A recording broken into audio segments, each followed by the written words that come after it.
The only other big problem was, of course, because this is an older mouse, it's a trackball mouse, like any other older mouse that you plug into a newer computer with a huge 4K monitor, the problem is the low DPI of the mouse. Even an older optical laser pew pew mouse, you know how they go, pew pew, that's what mouses do. Even if you go into your Windows settings and you turn the mouse sensitivity, the mouse speed all the way up, still, if you want to move the cursor from one side of the screen to the other, you're doing this, you're going,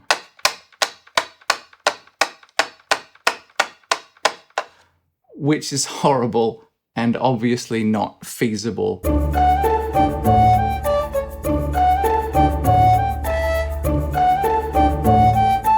I tried a few other things too, but long story short, the real solution turned out to be another piece of freeware, which we're very grateful for, called Raw Accel. And this is mostly targeted at and used by, seemingly, people playing first-person shooter games and wanting to have more particular control over the way their cursor moves around, but not really relevant to me. But it turns out this is just really good software for having greater control over your mouse, not just your trackball, your mouse, whatever other kind of mouse you have. It is quite complex and difficult to figure out on your own, but it is popular enough that there are, I'm sure, resources available which can teach you how to use it if that's what you want to try.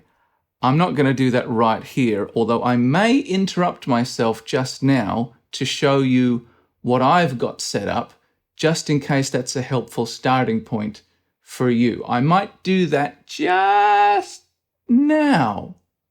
This is Raw Accel. You can see the little red dots on the charts responding to the movement of my trackball, and you can see my settings. This here sends multiplier at the top. Don't set that to anything higher than 1.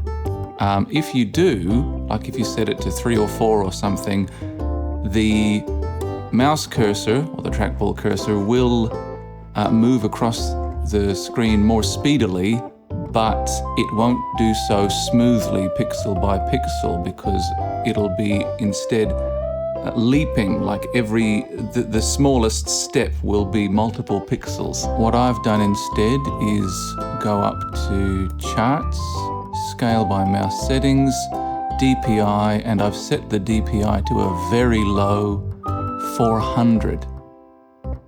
That'll make it very sensitive, and of course you make up for it with the rest of the settings. Cap type set to both, cap input at 0.8, cap output at 6. Just for your information, as you can see, I'm using 1.6.1 of Raw Accel. Surprisingly and unfortunately, Raw Accel doesn't, at least at the moment, seem to have a way of creating multiple profiles.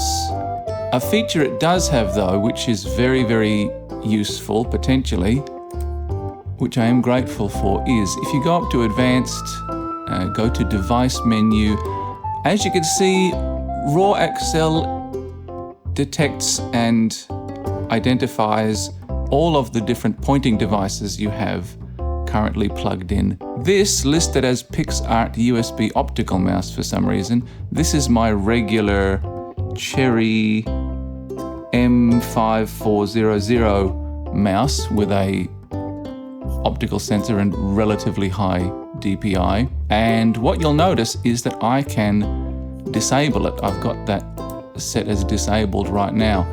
And you may also notice that as I move the mouse around, as I move the cursor around with the mouse, the red dots on the charts aren't doing anything, right? This is handy because if I set the sensitivity very high and I change the type of acceleration so that the older low DPI trackball input behaves naturally and speedily, if I use those same settings for the much higher DPI modern mouse, the slightest nudge with the mouse will send the cursor flying across the screen like a pinball in a pinball machine being played by the Incredible Hulk. So handily, you can individually disable Raw Accel for each pointing device that you might have plugged in at one time. So that's very, very useful. Welcome back, possibly. I hope that was helpful. I don't know. I haven't filmed it yet. Whoa, that's weird, right? It's weird.